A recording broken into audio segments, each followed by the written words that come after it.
Well, hello, my little muggle. Welcome to the Kill Your Gods.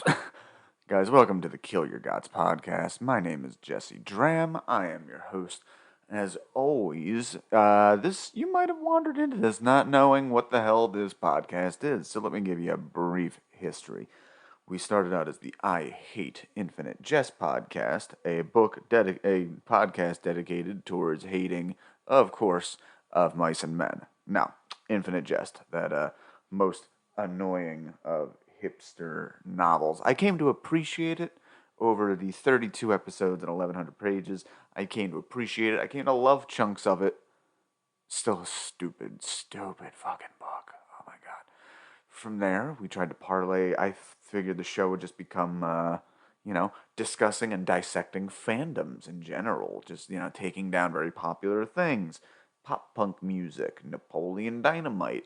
We threw in a book here and there. We did quite a few episodes on the Bible. We did Haruki Murakami's Kafka on the Shore. But now I think we're back to stay with our roots. And our roots are books. But we still want to talk about, those fandoms out there. So what bigger fandom to tackle than Harry Potter? Especially consider your host, comedian Jesse Dram, I have never read any of the books. Not a one, not a lick. Saw one or two movies. They were fine. I don't know. I don't know what you guys are getting out of this.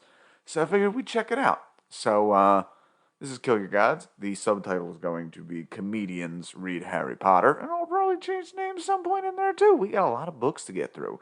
Joining me this week is Megan Goetz. Megan Goetz is hilarious. She has all her plugs on there. I think her Twitter handle is Meg Goetz Money. That's Goetz. She's a lot funnier than me, and I'm not happy to say that.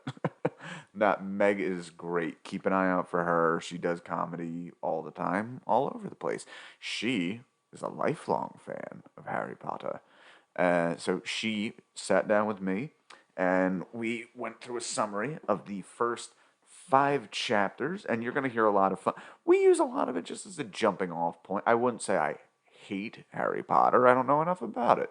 Mainly, we use the material as we learn about it and enjoy it to jump off and discuss other things. A lot of them being funny things. I don't know. We have some fun in there. Are there some dick jokes? Of course, there's some dick jokes. It's a comedy podcast. So check her out and all her things. The only gig I have coming up right now is August 8th at the Sterling Pig in Media, Pennsylvania, where I will be in a roast battle against Gerard Little. I don't know, I think he spells it Gerard, but he pronounces it Jared. I need to write some, hey, you with the stupid name, loser. I'm so going to win this roast battle. All right, so guys, Kill Your Gods podcast, chapters 1-5 of Harry Potter and the Sorcerer's Stone, because we're Americans, so the Sorcerer's Stone's not the Philosopher Stone. Okay, tell you the only philosophy I have regarding stones is to not to throw them in glass houses. This is off to a terrible start. Kill Your Gods. Bye. And here we are, the Kill Your Gods podcast, or whatever I might have renamed it this week. We start the first step on a magical journey through the world of Harry Potter, starting with number 1, the Sorcerer's Stone. And it is the Sorcerer's Stone because we are American. Yes. And yeah. So, but if you are British listening to this, Philosopher's Stone, I'm sure it would be a little weird if at this point nobody was aware of this. Yeah. If somebody was listening, like, I've got the wrong episode off. Like, yeah. I didn't read that book. To go back. My guest this week is a comedian. I have all comedians on, so I don't know why that's shocking. This one's particularly good, though. She also has her own. She has a few podcasts. The one I'm aware of is Real Chills, but she can tell you about the rest. Megan Goetz, how you doing? Hello, good. I'm excited to talk to you about Harry Potter today. Definitely. You're the first one on this. When I put out feelers months ago, I think you were the first one to get back to me. And That's awesome. I thought you would be fun to talk Harry Potter with. Heck yeah. Nice. So before we get started, anything you have to plug? Where can we find you on social media? Oh, cool. Yeah, we do this in the beginning. That's awesome. That When way, I if we lose remember. people, if we have like diehard Harry Potter fans that turn this off. Yeah, you can find me on Twitter or Instagram at Meg Goetz Money. Goetz spelled Goetz. And I do want to plug in September. We actually have a date now, September 13th. I'm releasing a new podcast. Jesse, your mom was actually on it. It's called Their Stories, and it's great. The episodes are coming out really awesome, and we interviewed murdered persons, friends, and families and tell their stories, and it's been a really good time. I love that idea so much. I'm very glad that my mother got to be on there, even though she was super interested. And then as soon as it was confirmed, she was like, I don't know what to say. I was really worried my mom was going to pivot. And despite the story I heard my entire life was my mother's best friend was murdered when she was 17. And I was really worried my mom was just going to pivot and be like, Jess, I barely knew her. Be like, whoa. This whole time, yeah. Nancy, we had one class.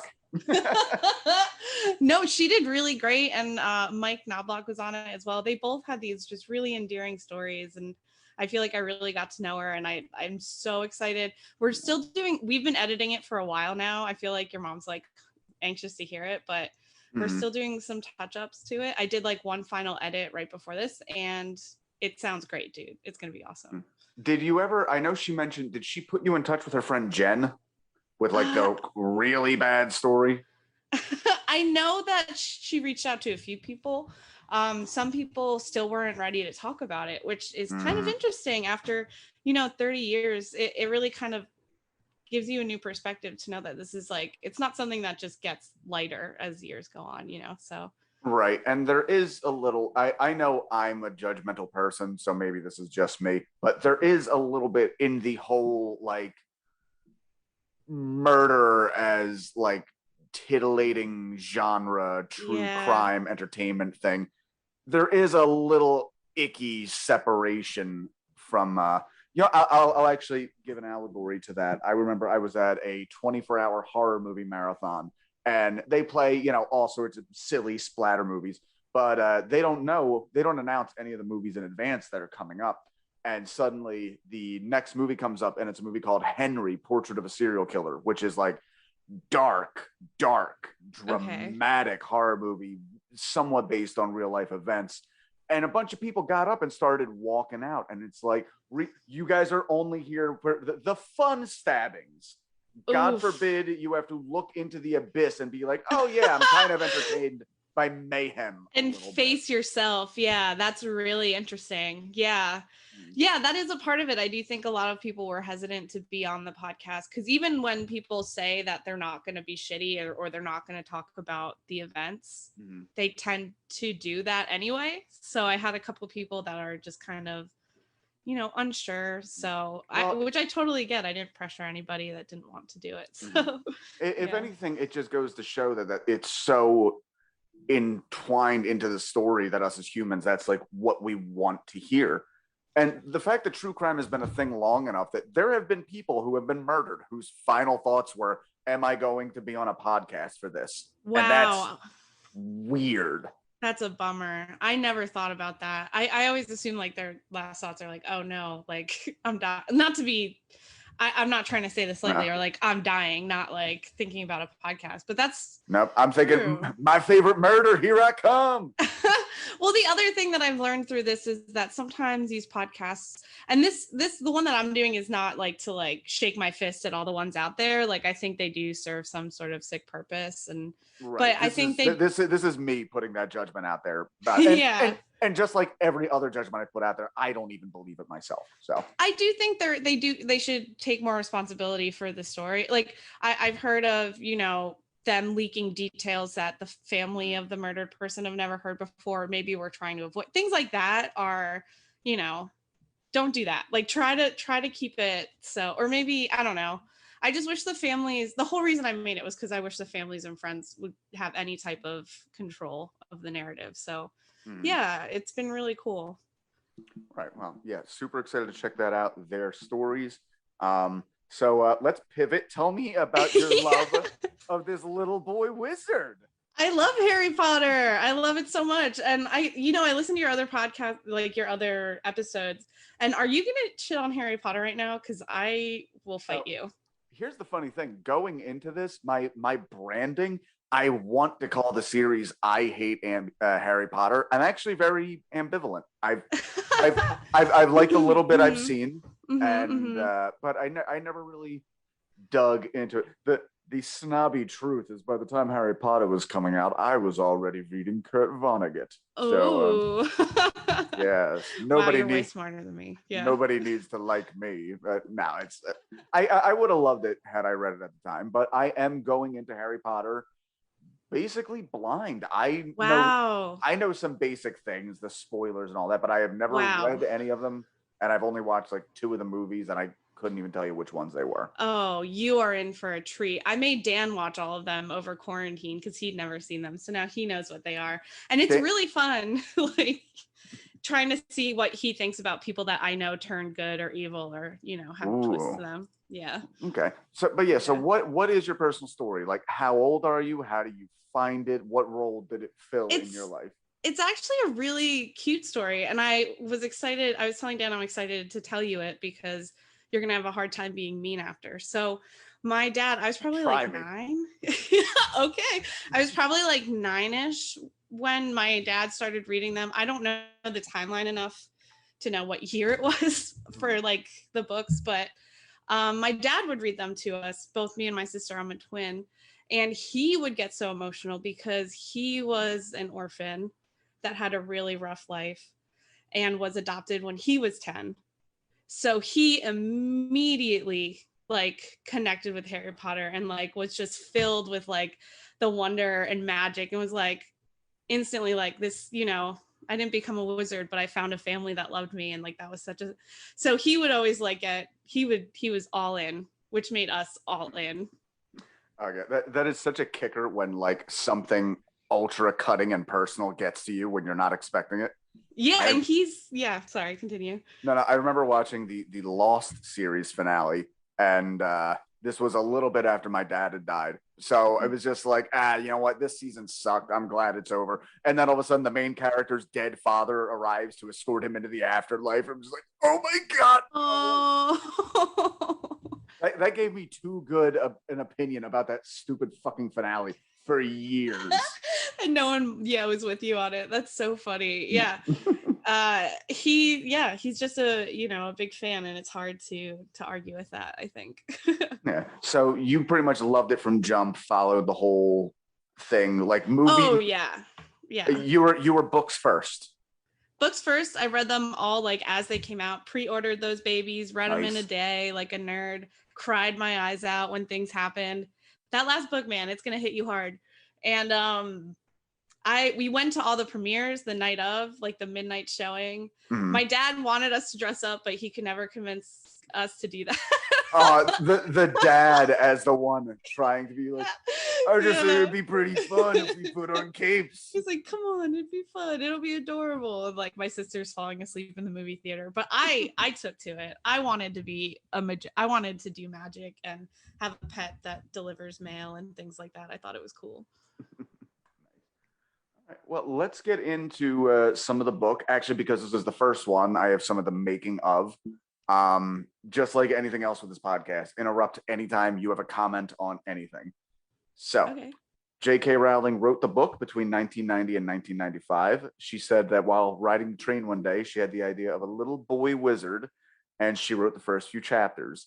Later, when her mother died, Rowling made the boy an orphan to transfer some of the grief to him. Also, little known fact, Rowling's mother was pushed off a cliff by a transgender, and that's why I'm making that up.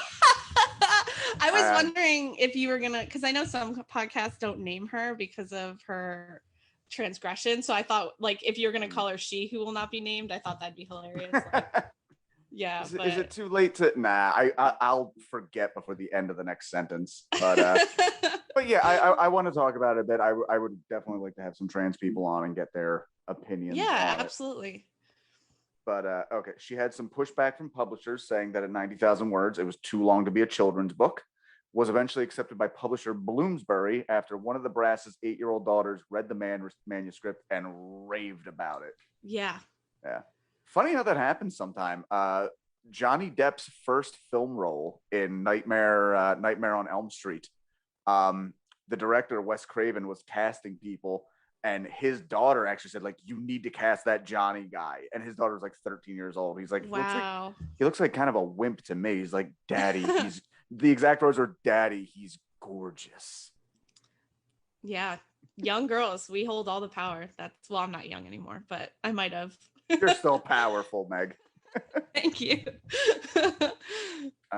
J.K. is known in her private life as Jo Rowling, J.O.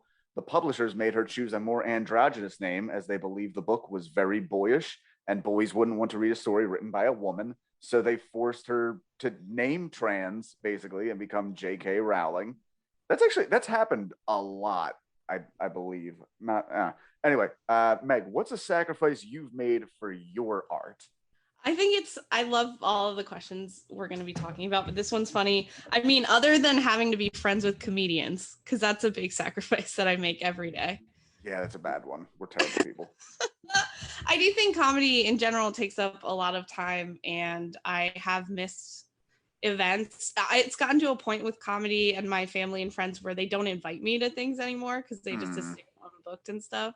So I think that's a big sacrifice of being like, hey, you can still invite me. Like, I'll put it on the calendar and things like that. I'll make it when I can, you know? Yeah. But they don't want to get in my way either. So they're kind of like they're too understanding, you know? So it's been kind of a sacrifice not seeing my friends and family as much with comedy. But you know, it's a funny comedy one. I've heard this on a lot of podcasts of like Bill Burr, people who were like coming up in the 90s. They've all said that like, oh, I didn't watch like Twin Peaks, X-Files, Seinfeld. I didn't watch any of that till years later. I was always doing I was always grinding. So you just miss out on everything. I don't know if you have this, but I have a hard time having free time. Like I feel guilty if I'm not, I mean, not necessarily going to mics. I got that out of my system, but I feel like I have to be working on something like writing or, you know, listening to my recordings or stuff like that. I'm a little more like spread out. I have, you know what it is? I allow myself time, but it's all very like regimented. Like when I'm done recording this, I will go play video games for 20 minutes. That's all I will allow myself. I'll probably get some editing done on this, get some clips out. And yeah, you know what? I've actually been I've been trying to do a less is more thing as far as comedy. I ate shit 3 weeks ago on a bit that I really like, lost the crowd, everything. Oh no. And for the first time ever, I fully fixed a bit. Like I rewrote it a little bit and it's been my closer ever since. So congrats. I can't wait to hear it. That's awesome. Thank you. Yes, I'll give you the heads up. If you hear me talk about Nazis, that's the all right, I'll make sure to pay like more attention for that. I normally tune those out, but yeah. Well, by the way, I fucked up. The initial premise of that joke was somebody called me a Nazi recently, and people didn't care for that because I look like this, and I forget that. So you do have to overcome that for sure. So yeah. All right. So when the book was first published in the UK, kids lost their shit for it, which was mentioned in almost every early review I could find. Was all like, my kid could not put this down. When the book was published in America, they changed the title from Philosopher's Stone to Sorcerer's Stone because Americans are, of course, terrified of philosophy. And I thought we were just dumb. Like they're like they won't want. Yeah. It was definitely that. People were just dumb. That's hilarious. I mean, come to think of it, I can think of a sorcerer having use of a stone. What does I'm not far enough in a book. I don't know what this philosopher was doing with this stone. You'll figure it out. I can't. Okay. I know too much. They also made it more American, removing mums and mams and crumpets for mommy and muffins. J.K. stood her ground on future entries and refused these changes. Here's a very important question I have. When your father read this book to you as a child, did he do accents? He did his best. He's a gruff New York Italian man, you know, so he was emotional which is not normal for him. We were like scared. We were like, what's happening? Are you okay? Oh God. But yeah, he definitely tried it. And I do think there were, it's weird that you say the mums and stuff came out, because I feel like I remember those. So maybe we had a British copy or something. They might have reintroduced it in like later repressings. Okay. Because it seems like they've kept Sorcerer's Stone in the US, but they might have changed that stuff back just because people knew it by that title by that point. Yeah. But yeah, I realized even reading this a little bit that until we got to Hagrid, I realized like, oh, I'm reading all this in an American accent. It's Hagrid. Hagrid, whatever, Hagrid. You're reading it in an American accent? That is interesting. Yeah. Yeah, I didn't think to, but just to think if you were like a little kid and you didn't really think about that, and then suddenly the movie comes out and it's like, oi, there's an owl over there. That was Australian. I don't know why I did that. But yeah, and I think some people will disagree, maybe people with better imaginations than me, but I think what makes the book so sensational with the movie is how close the movie got to the book, at least the first one. I don't know about the later ones, but that first one, what you saw in your head was up on that screen, and that felt like magic itself. You were like, wow, that is exactly what I pictured. This is so exciting. Hagrid is exactly what I thought Hagrid was going to look and sound like. It makes it feel like it's real. Like, it's like, okay, what if like J.K. Rowling's just a witch and all the other witches and wizards are pissed because she just told everyone about the wizard world. Outed all of it. Yeah, yeah. See, I think that's a good thing about kids' movies is that I feel like a lot of other adaptations really mess up and like try to jazz it up, like video game movies in particular. Like they made a movie of one of my favorite games ever, Silent Hill, and for no reason changed the protagonist from a man to a woman. Just like little shit like that. But I feel like kids' movies is definitely like, we need to just put what is on the page onto the screen. It's awesome. Yeah. Yeah. All right, so we can get into the book proper now. We'll be doing chapters 1 through 5, 4 or 5. Okay. Yeah, I think it was The Boy Who Lived, honestly, already sounds like pro-life propaganda. Yeah. Voldemort's an exaggerated abortionist. Okay. So we meet the Dursleys. Mrs. Dursley is Petunia, the sister of a certain Lily Potter.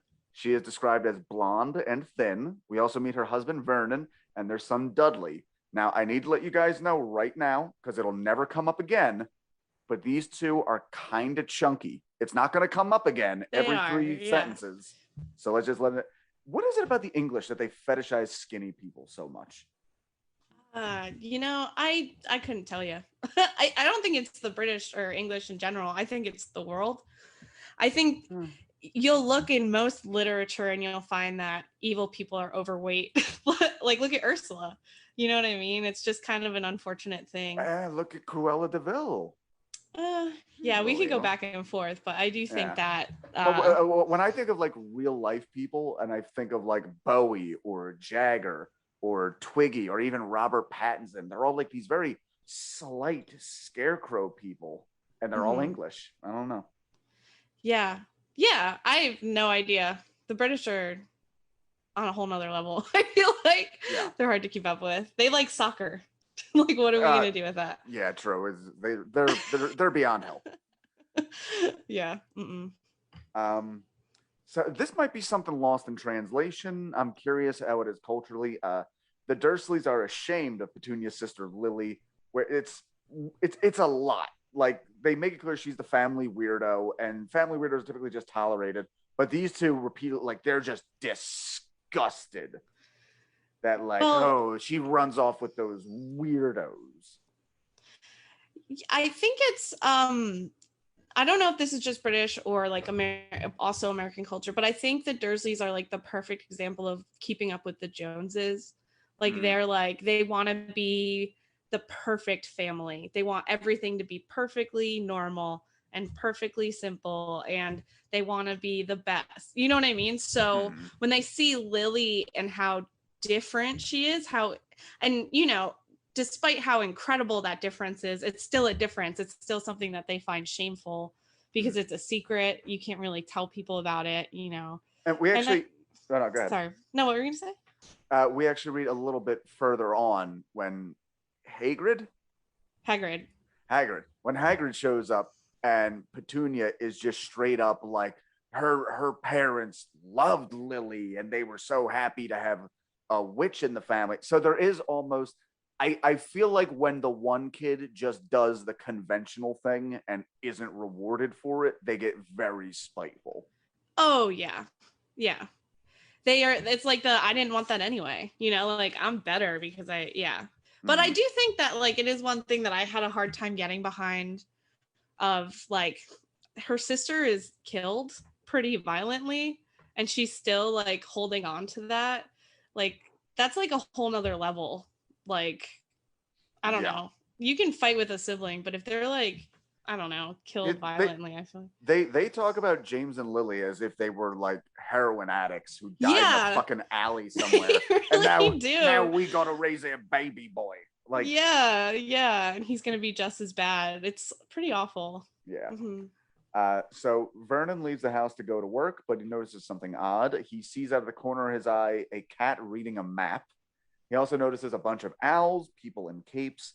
As he goes through his day, he also hears people whispering something about the Potters and their son Harry, but he just kind of like, that couldn't possibly be them. He bumps into an old man who is so happy he just lets everything slip. Says, "You know who is gone? Even muggles like yourself should be celebrating this happy, happy day." My accent will get better as we go through the series. Yeah, work on it. But you know, me and Perry did an entire podcast of the entire series of Game of Thrones, and for whatever reason, the first 2 season episodes, I could not do an English accent to save my life. So I just did like a New England one over and over. New England, nice. Right. But did it work? Eventually. Okay. Well, also the fact that it was Casterly Rock and like Castle Rock is a place in Maine. So just. It works. It worked. A man named Albus Dumbledore appears on the street and has a conversation with the cat that he identifies as Professor McGonagall in disguise. He takes out a lighter, which pops out every streetlight when he flicks it. Which, by the way, I did not take as detailed notes on this as I would have liked. So if there's any detail I missed that you loved, please let me know. Well, I have a hard time because I know everything, but I'm going to say like quick spoilers, but it won't be like huge. Like rereading what makes J.K. Rowling does something that I don't see very often. And maybe it's just I'm not reading enough books, but like she makes callbacks to items and things that you just forget about. People, you just like McGonagall being the cat and then McGonagall coming back at the school, which is cool. But then like that, even that little lighter that turns on and off, Dumbledore ends up gifting that to, I think, Ron in like book like 6. And you forget about it. You don't see it again. It doesn't become a thing.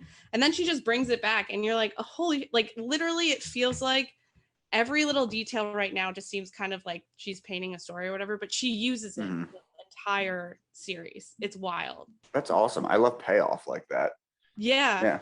So, you know what, having done a lot of books on this podcast, every book I do, I kind of need to figure out what the layout's going to be. Like Infinite Jest was so dense that I literally needed to read and type as I went. Whereas this one, I just read it entirely and then I did a sweep and got some notes, and I might not have been the right way to do it, but got some good stuff here. Okay. No, that's okay. I mean, these chapters were really just scene setting for the rest of the book. There wasn't, it's not like the fun, like it's not the, it's all super important information that you will see come back later, but it wasn't like the fun, weird magic, like the kids getting into trouble and stuff like that, you know?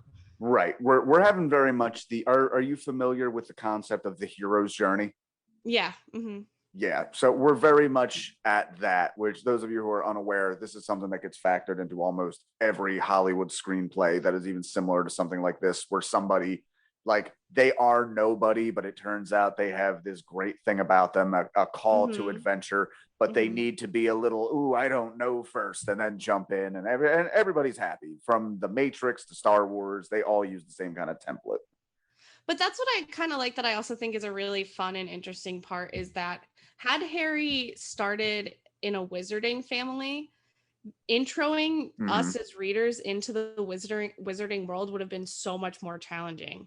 So So creating this, shitty family that basically kept him from everything made him like a fresh, like blank page that as you're taking in this information with Harry. So it's like very fun. Right. He's exciting. a perfect point of view. You're finding out about this world as he finds out. He's reacting the way you're reacting. He's stoked and you're stoked for him. And you're now checking your mailbox every day for a letter. Like, this could be real. I want to believe. Yeah. Oh, is that a thing? Were you like having little fantasies? Oh, yeah. And like for Christmas, we get all the like Harry Potter toys. Like, this is in later chapters, but they like sell the jelly beans of all different flavors and the chocolate frogs, and they have like little potion kits where you can make stuff fizz and whatever. So I was completely in. I actually heard the story of a family who sent a fake letter to their kid, and I was like, wow, that's evil. That's terrible. Oh God. See, I had a pretty good version of that. One of the only cool things my stepdad ever did. I feel like most people, maybe you, did you go through a period where you were suddenly really, really into digging holes? Maybe. I was an outdoorsy kid for sure. So I'm sure there was a hole phase in my life. I just don't remember it. I do feel like every kid has a hole phase. As a matter of fact, they made a book called Holes that might have had something to do with that with other people. Sure. What up, Shia LaBeouf? But we got into this hole digging phase, specifically like searching for treasure. And then one day there was just like some fucking treasure in the hole. And looking back, like, oh, my stepdad got like some costume jewelry and he put like $1 or $2 in there. He could have put a $5 in his treasure, but still, it was pretty cool. That's so cool. I do remember my mom saying she buried a time machine in my grandma's yard, and I spent like all summer trying to find it, and I could not. But a time capsule or a time capsule, not machine. Yeah, no, not a machine, a capsule. Yes, your mother H.G. Wells gets. Yeah. Okay. We learned that on this day, Voldemort killed Lily and James Potter and attempted to kill Harry, who was but a little baby boy. But something happened and Harry lived and Voldemort vanished. Harry has a scar on his forehead now like a lightning bolt. Dumbledore is going to leave him with his Muggle family on the doorstep with a note. So Hagrid the giant shows up on a flying motorcycle with Harry in a basket, and they leave him on the steps where he will be found in the morning. And that's chapter 1. But I did have a note here. I always wanted a cool facial scar as a kid. I remember like some friend of my parents, they had a kid named Kenny, and he had like this gnarly fucking like thing across his eye that apparently he got from like somebody hit him with a baseball bat. Wow. Really tragic in retrospect. We were like 8, but I always thought that was cool looking. So that's so funny. So did you ever want any weird kind of like disfigurement or just something strange like that, thinking it was cool? I don't think I wanted a disfigurement. I used to draw on my hands a lot, like tattoos, and that would freak my grandma. My grandma was like, "You're gonna die of ink poisoning," and I was like, "Cool." I was really like, I thought I was edgy. But I also think that I might have faked my first eye test to get glasses. And now I just need them because I thought glasses were really cool. Like all like my nerdy heroes, like Harry Potter, they all had glasses. So I felt very like, I want glasses. But now I'm not sure because nearsightedness runs in my family. So I'm like, was I just hurrying this process along or did I ruin my vision forever? It's up in the air.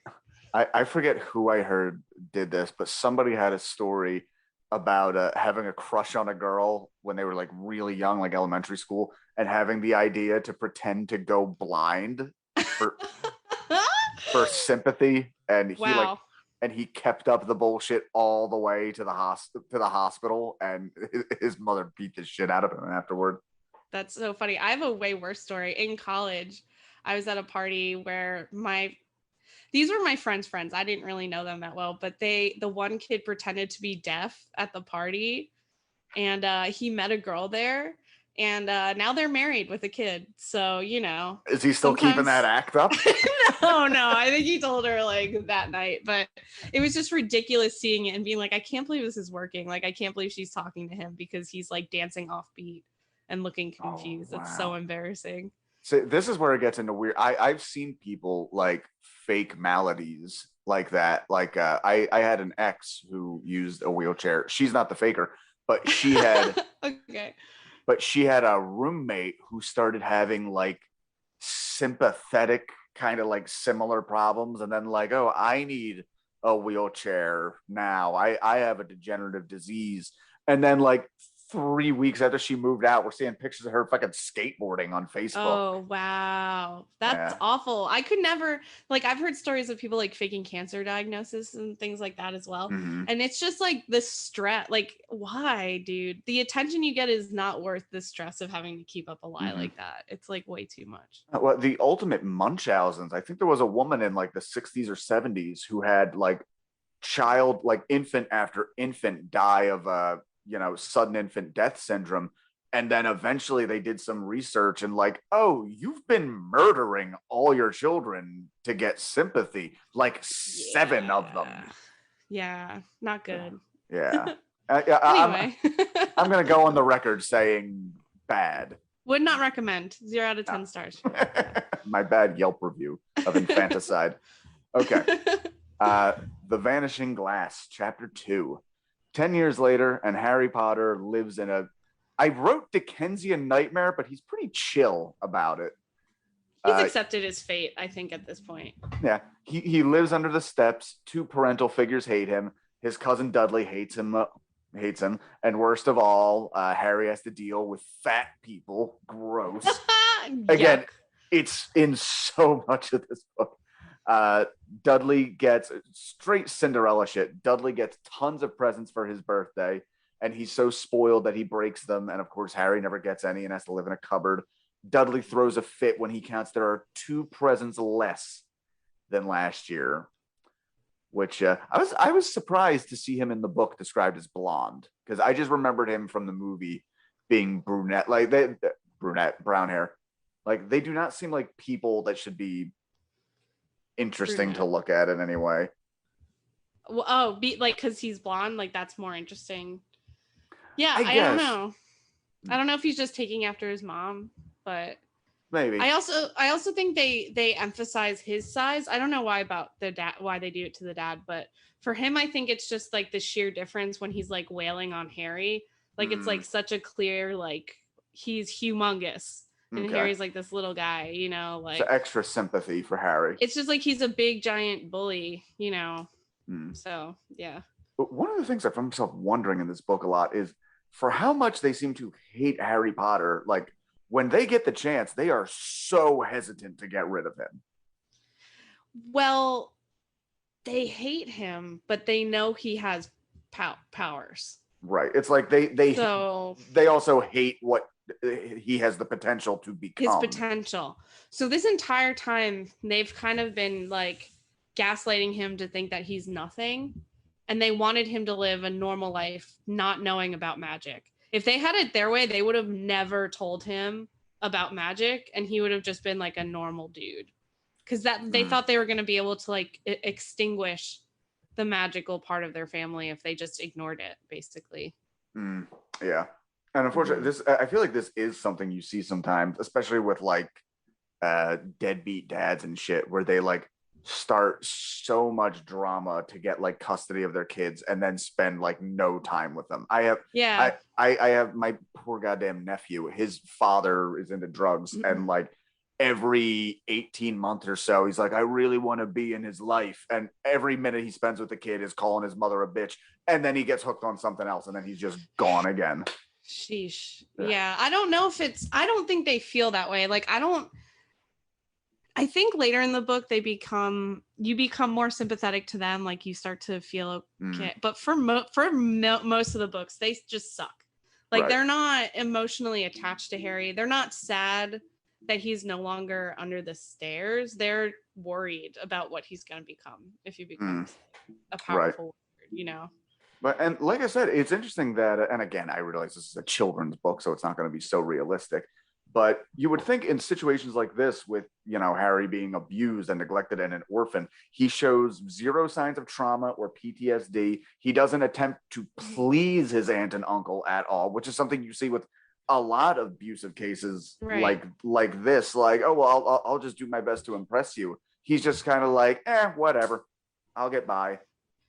Yeah, and who knows like how like repressed he is with that trauma. You know, like when you're in survival mode, you kind of just do your best. Like even with my dad was in really bad situations before he was adopted. And you know, I always like when people try to tell me that their trauma is their reason for their bad behavior, I'm always like, that's not an excuse, because my dad literally had the worst upbringing and completely turned his life around. Like he was literally like in the mafia for a second. So you can't tell me, you know what I mean? So I think trauma affects people differently. Like I do think, you know, there's going to be stuff Harry needs to unpack for the rest of his life, but one, he's just trying to survive.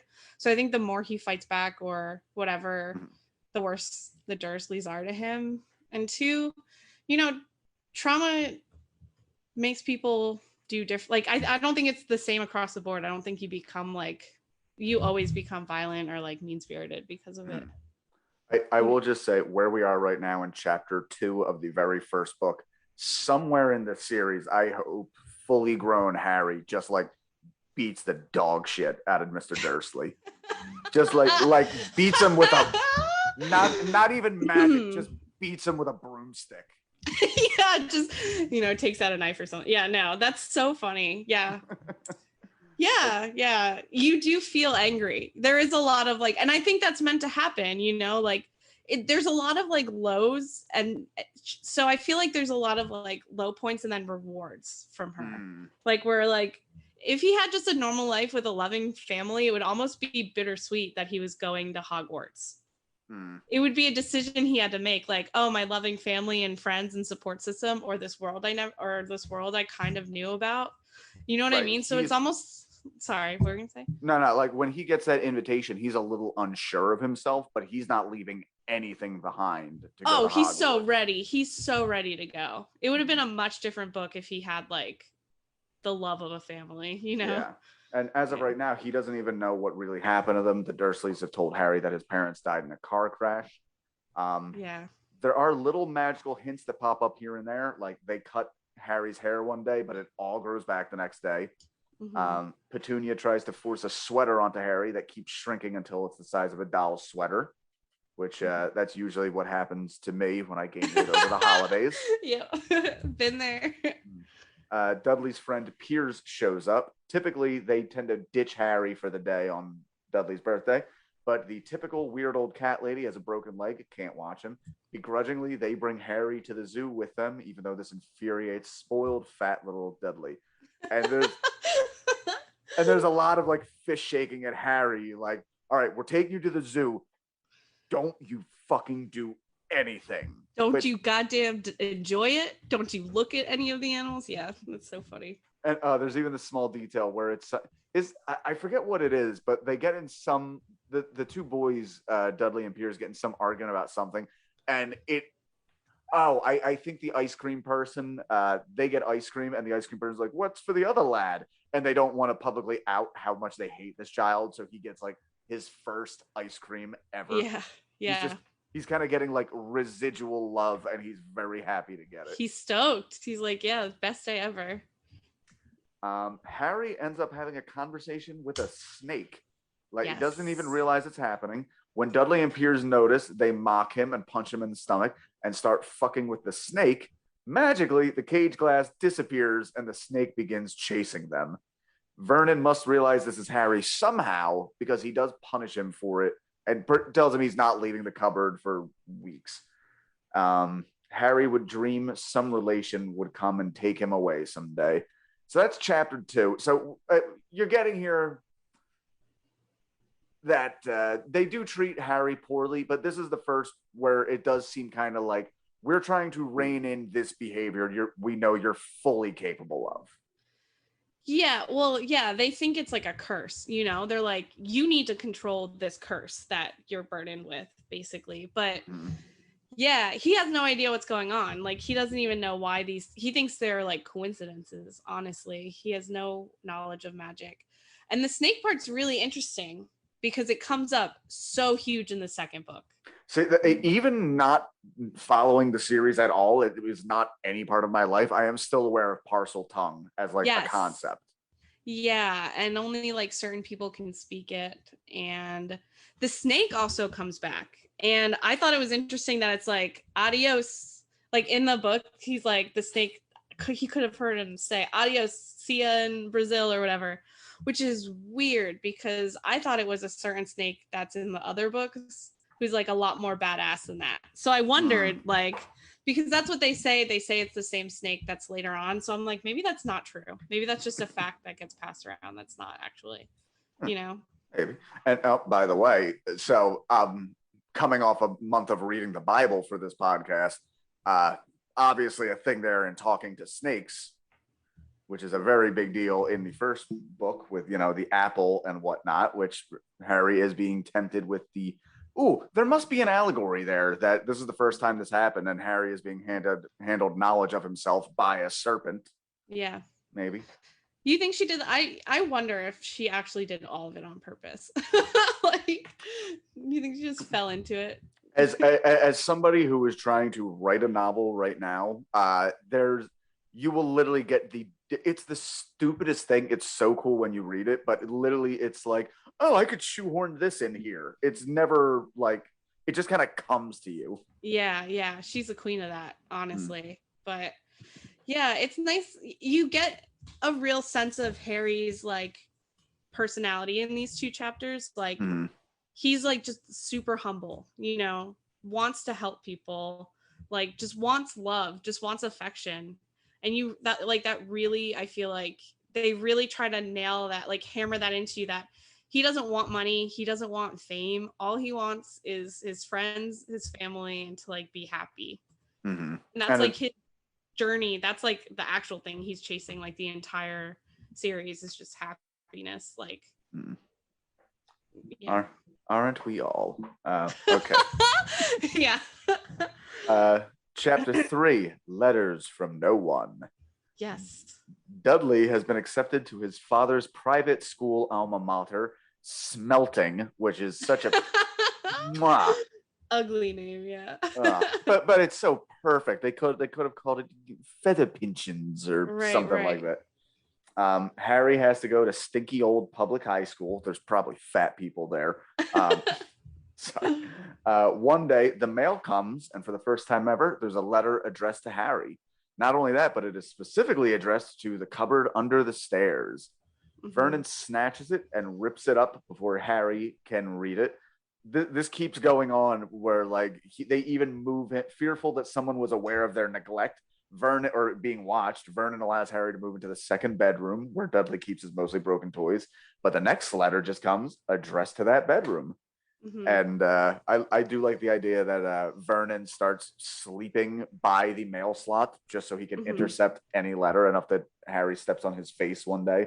And just more and more letters come, which, by the way, you tell me this. This is a question I just thought of.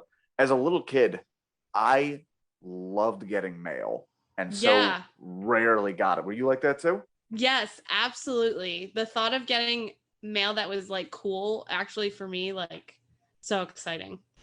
I remember I had a subscription for like 2 months to Nickelodeon magazine. I think that was the first piece of mail that came like directly for. There was stuff like I would get like the Columbia Record Club to me. I was 7. I don't know how the fuck I got it.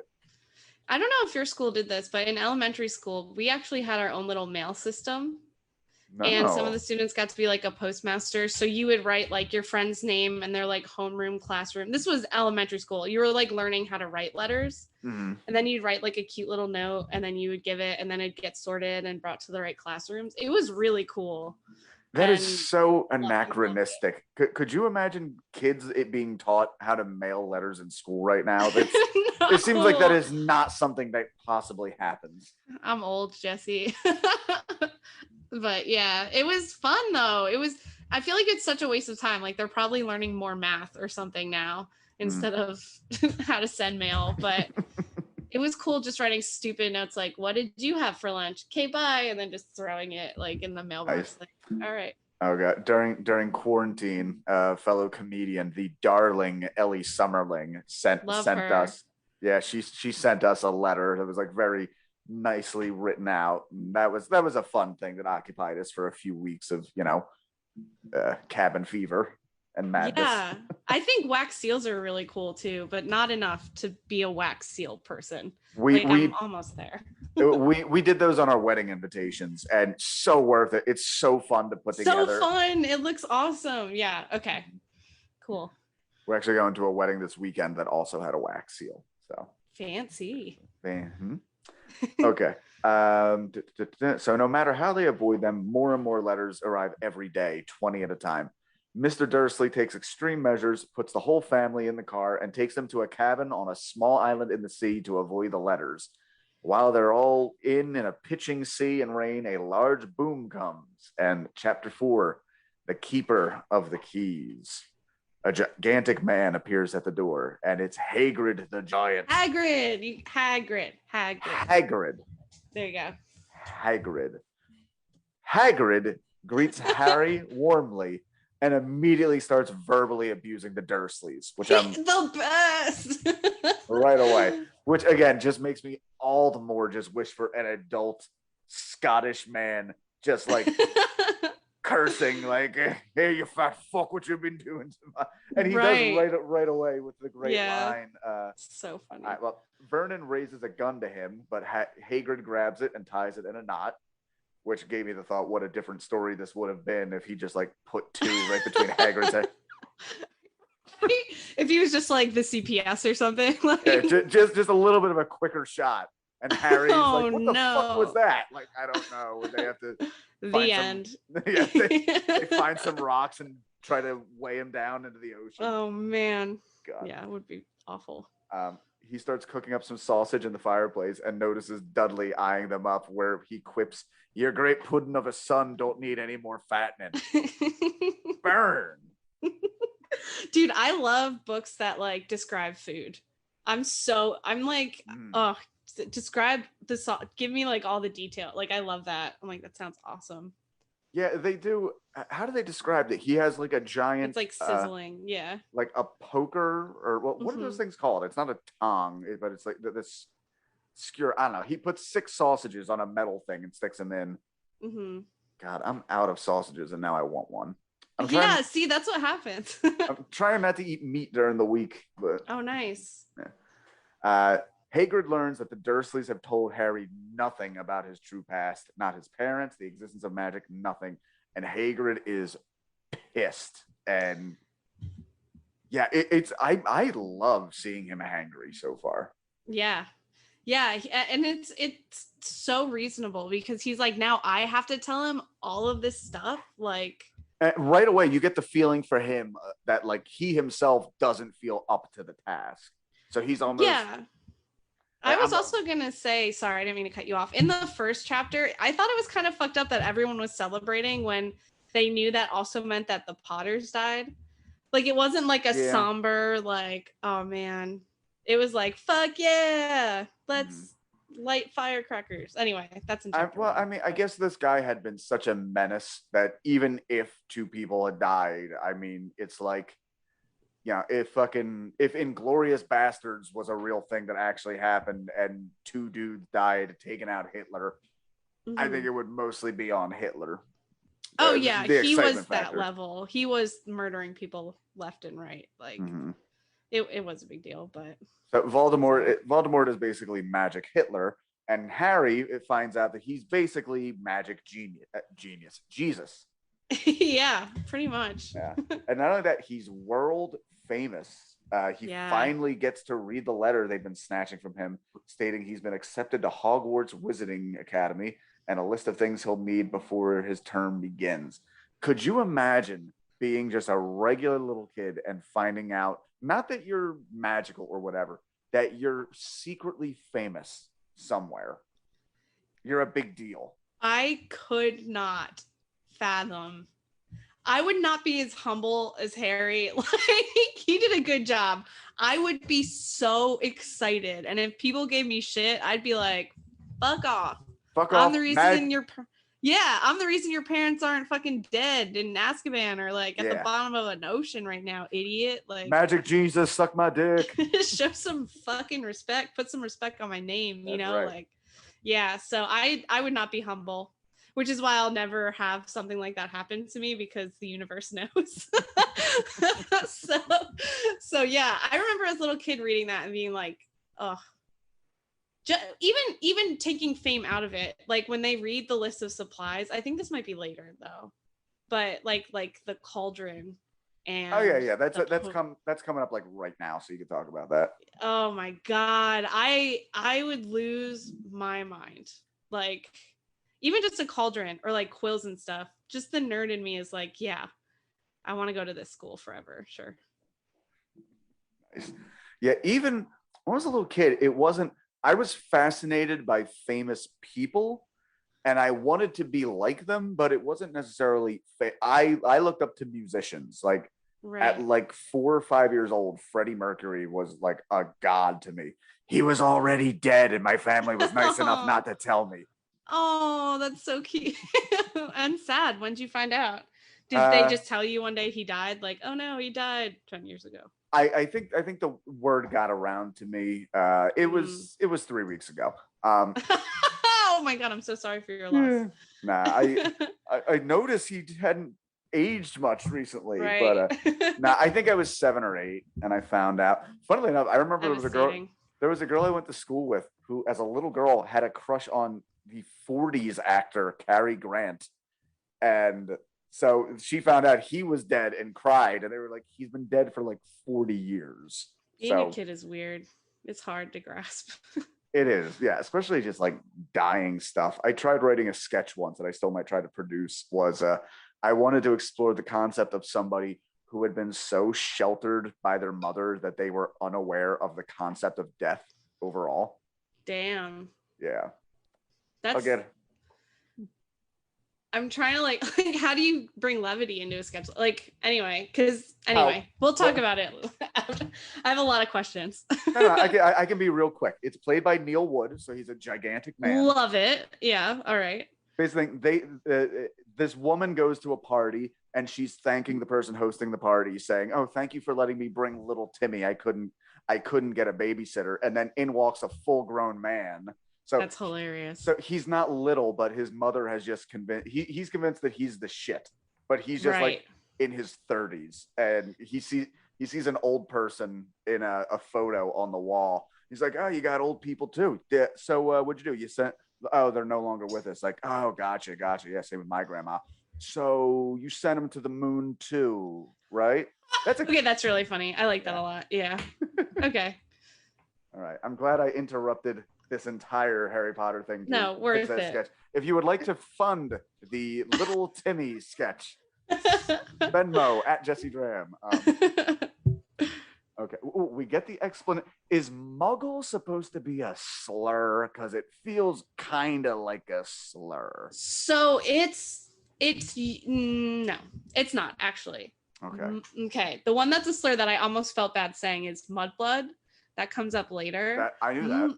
Mm-hmm. Muggle is just what they call non-wizard folk. But you know, when Malfoy says it, it sounds totally like a slur. Yeah. You know, people can say it in a way that like you're like, oh, they don't like non-wizarding people, but in itself, like, sorry, what were you gonna say? It's just I can think of another word with 2 G's that people call. I don't. Never mind. Yeah, you got to avoid those words for sure. But then, that is also just like the fall over of like British English, where everything has like a boobly kind of thing to it. The way when you say that, it makes me wonder if I also just found Britain magical, like all of their, like the trolley, and well, Well, not only that, but we have like Mary Poppins in our brain. Yeah. So just in general, like when they're like, yeah, we're gonna go see the trolley and have a pint or whatever, I'm like, that just maybe I should just go to England. Maybe it's not the wizarding world. I just thought England sounded pretty sweet. I have heard a lot of people say before that when they were kids and they first heard like British accents, they didn't realize it was an accent. They thought they were just like talking silly. That's adorable. All right. Vernon forbids Harry to attend Hogwarts, but Hagrid tells him off. Petunia reveals her sister Lily had gotten the same letter and was jealous that her family was proud of having a witch in the family. that she went off and became weird and married James. Like this is sounding like an allegory for going off to art school. It kind of feels like that, yeah. Like my sister was my best friend, and then she went to art school and became a lesbian communist, and then I couldn't do anything. It has that vibe for sure. Like, you know, witchcraft has really bad connotations too. So it's like kind of like she joined the dark side to her sister. My wife is very witchy, so I'm very curious to see. As a matter of fact, if I do this back here, that is my wife's altar. Oh wow! In the background there, yes, we're praying to Hestia right now. I was gonna ask if she has any deities in specific. Well, Hestia is the main one because she made an altar to Hestia when we were bidding on a house that we finally got. Congratulations! That's Thank awesome. you. Yeah, so we're moving in next week, and we're already looking into like we should get a bust of Hestia or something. This is technically her place. She got it for us. We're just paying. That's awesome. Yeah, I like a witchy woman. Always been about it. Okay. Harry learns for the first time that his parents didn't die in a car crash, and we get the whole story of how Voldemort and how he became powerful and developed a weird, like, cult magic Al-Qaeda around him. Actually, that's really not right. There's definitely some, like, fascist elements here, it feels like. Yeah, it's a very, like, pure blood thing. That's, like, his whole thing. Yes. You'll find out later. But, yeah. But yeah, and reiterates he murdered Lily and James, but for whatever reason, trying to kill Harry stopped him, and that's how he got the scar. Hagrid tells Harry that he personally rescued Harry from the house's rubble in the aftermath. We've gotten a lot of detail so far. This might be the first sentence in the book where I'm just like, ooh, I just like that as literature. Harry asks if Voldemort died, and Hagrid quips, I don't know if he had enough human left in him to die. Yeah. Very. And that's alluding to something pretty big in the later books. So it's very smart writing. Yeah. Okay. And again, like, there's no way she was thinking that far ahead when she was putting this together. She was just smart enough to, like, grab it and not forget it. Yeah. I don't know if she was just obsessed with her own writing like that, but yeah, everything that you see and read, like, you could spot later, which is crazy. Nice. Just good writing. All right. Vernon tries to protest again, insulting Dumbledore's name when it's mentioned, and Hagrid straight up threatens to kill him for the insult. Just like, and also with his magical umbrella, he gives Dudley a pig's tail. Yeah, gives him a little pigtail. So funny. I can imagine him just running around squealing. Like it is such an immediate thing in my head. We do find out that Hagrid had gone to wizarding school, but fucked up very early and is technically not supposed to use magic at all, which he will ask Harry repeated times not to narc on him. Yeah, apparently they can't tell when he uses magic, which is weird. Oh, I guess because they can tell when younger, because students aren't supposed to use magic outside of Hogwarts either, and they get in trouble. But yeah, he just, that magic umbrella takes it everywhere with him. I mean, if you had the ability to do magic, but were not allowed to, how long are you lasting before you're just like, let's bring the remote to me, I would fly home from court. They would need to take it from my, like, cold dead hands before I stop doing magic. Oh my God. The notion of a wand under the Second Amendment laws and self-protection. There's fun in that. Yeah. You don't need a gun if you have a wand, honestly. Guns are useless. That's what Hagrid taught us. Anyway. That's right. Yeah. The U.S. military is all ready to just shoot away all their problems. What are you going to do when a giant turns that AK-47 into a pretzel? Nothing. Absolutely nothing. Yeah. Okay. Chapter 5, Diagon Alley, which is that supposed to be Diagon. Is that supposed to be a pun of diagonally? Like, yeah, I guess so. I don't see. She does stuff like that where I'm like, why though? Yeah. It's just an alley. It's not like particularly weird shaped. Maybe someone who knows more about Harry. Maybe I'm not the Harry Potter expert I thought I was, but Diagon is a very it is a very just magic-y word. Yeah. Okay. Harry wakes up wondering if it's all been a dream, but But there's Hagrid sleeping on the same sunken couch he was on the night before. Harry Mhm. doesn't know how he'll pay for his supplies, but Hagrid reveals that there's magic banks run by goblins that are definitely not Jews in the movies. Which, Ooh. yeah. Yikes. Yeah, not great. But How do people keep making that fucking mistake? Like, I don't know, man. because It's a bummer. in the movie, we're only 2 years away from like the Phantom Menace, where like they go see the merchant. He's like, "Oh, well, what money can you give me for?" It's like, Jesus Christ. Yeah, they need to work on it. I mean, they don't have accents like that in like the movie or anything, but Right. All right. yeah, not the best look still. No. But his parents supposedly left him plenty of gold in the Gringotts Bank. These places are guarded by dragons, supposedly, and Harry is shocked that dragons might be real. Although Hagrid's still kind of dicey. He doesn't like, there might be. I'd like to see a dragon, but I actually don't know if there are dragons in this universe. Yes, there are. And they're kind of like wild animals where they're in like places where humans aren't populating it. So like they're not supposed to be in town. I think they're illegal to own, but sometimes people own them illegally, like other pets. So it's a whole thing. It comes up later in the books. You'll hear all about it. But they do exist, and they're trained dragons in the bank that protect gold and other things, which is a dragon thing to do. That like going back to Smaug, like they're all about their gold. Yeah, so it checks out, honestly. Which is funny. You've never seen a dragon spend gold. They don't invest in real estate. They just want to sit on it. Yeah, they're the 1%. We should get rid of all dragons. That's why they're all dead now. Honestly, they weren't putting it back into the economy. Yes, Jeff Bezos is the ultimate dragon. That's why he got enough gold. You know what he tried to do? Fly away on a fire. That's all you can do. So yeah, this is just interesting because he's learning all this stuff, learns magic is real, learns dragons are real. Meg, what would be a fictional thing you would love to be real, or a fictional thing that would freak you out if it was suddenly real?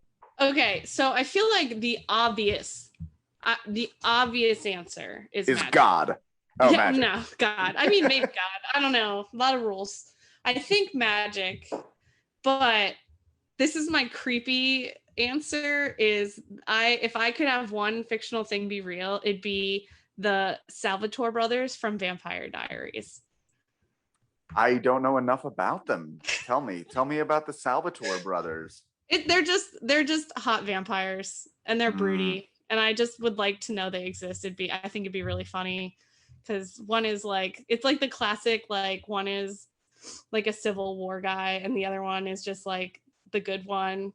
But then the Civil War guy is kind of like, anyway, I wasn't sure if I was going to tell you that one, but I think it's a much different answer than magic, which is just everybody's answer. But well, one is magic and the other one is horny vampires. So, I mean. Yeah. And they don't even have to be like horny for me. Like I don't have to have, but it would just it would bring me a little like spark of joy to know they're real, that they're actually going through all of this dumb drama, even though they're 500 years old. I don't know.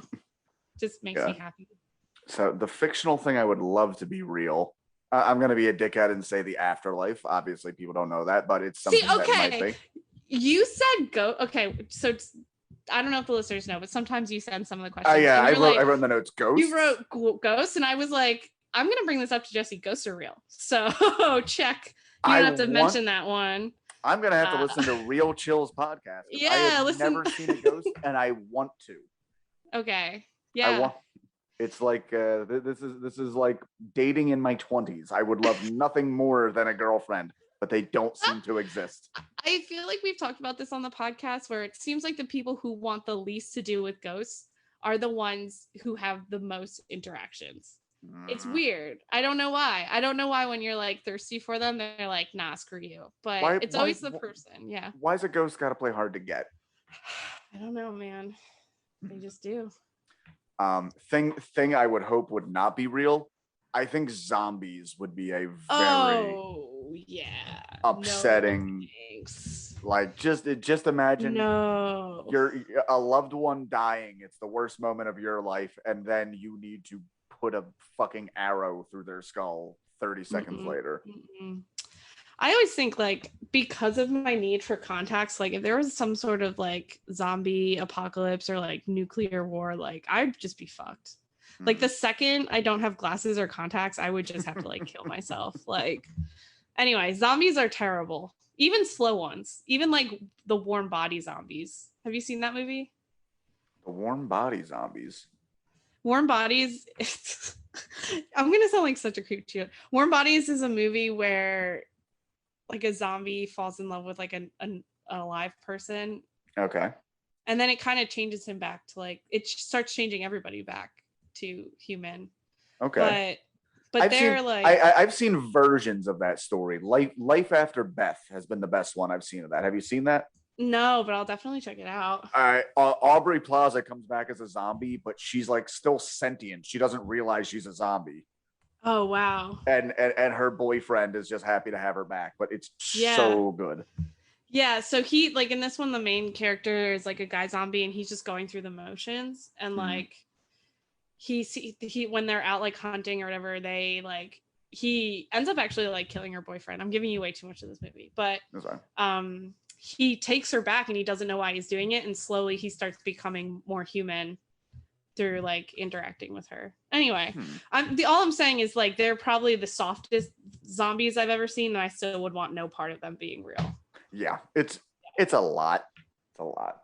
Okay, so we hear about the Ministry of Magic's existence, that they try to keep the existence of magic away from the Muggles, and that Dumbledore would be the head, but he refuses to leave Hogwarts. So he's a dedicated man. I can respect that. Here's your exciting part. We see Harry's full school supplies list. Yeah. Robes, a pointy hat, winter cloak, books, wand, and cauldron. Nice. Which would be, do you have any specifics in there that you would really want to go for? Like, what kind of cauldron would you want? Or I want to go wand shopping so bad. That's the thing I guess I wish was real too, is fucking wands. So I don't know. We haven't gotten there yet. It might be later on in this chapter when he picks his wand. Yes, and they're made out of like phoenix hair and unicorn mane, and then it's like oak just in there just to ground it a little bit. And then the wand picks you. Like, it's like almost like you have this weird emotional connection. It's not just like an item, like a cell phone or something. Like, I don't know. That would be, I just want to do that. I want to know. They do describe it as in, it's, again, with it picking you, you're almost being gifted another limb, almost. Like, this is going to become an extension of your being. Like a partner of some sort. Yeah. Yes.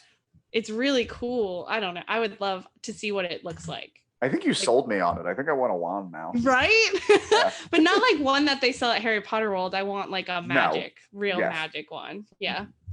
It is noted that year ones aren't allowed their own broomsticks. We will get a mention of Quidditch, which will be Harry's first notice of it, but that's for another chapter.